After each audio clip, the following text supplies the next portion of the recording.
70% penduduk di Kabupaten Buleleng akan ditarget program vaksinasi COVID-19. Pola kali ini tidak hanya difokuskan di masing-masing desa, melainkan secara bertahap dituntaskan di masing-masing kecamatan. Hal tersebut disampaikan langsung Sekda Buleleng, Gede Suyase di sela-sela rapat vaksinasi bersama Forum Komunikasi Pimpinan Daerah. Saat ini Satgas Penanganan COVID-19 menargetkan 70% warga Buleleng mendapat vaksinasi hingga akhir Juli 2021.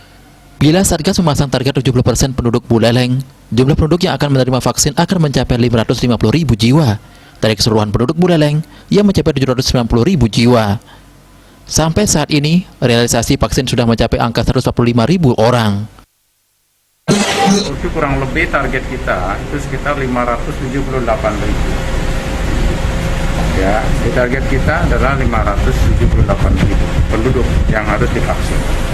Saat ini dari kuota vaksin yang kita miliki itu kurang lebih 210.000. Yang sudah berjalan sampai hari ini itu 160.000. Ya, tinggal 60.000 lagi. Vaksinnya sudah ada di Buleleng, kemarin sudah diambil 50.000 baru, tambah sisanya 10.000, jadi 60.000. Nah, ini diharapkan segera selesai. Ya, vaksinnya segera habis. Kemudian Pak Bupati tadi mengambil pola tuntas. Kita tidak lagi menyebar di semua desa dalam waktu yang sama, tetapi kita akan mengkonsentrasikan di setiap kecamatan. Suyase menambahkan, Satgas Buleleng telah mengajukan tambahan vaksin sebanyak 50.000 dosis kepada pemerintah Provinsi Bali. Puluhan ribu dosis vaksin ini rencananya akan diprioritaskan pada warga-warga di kawasan pariwisata. Komang Yuda, Bali TV.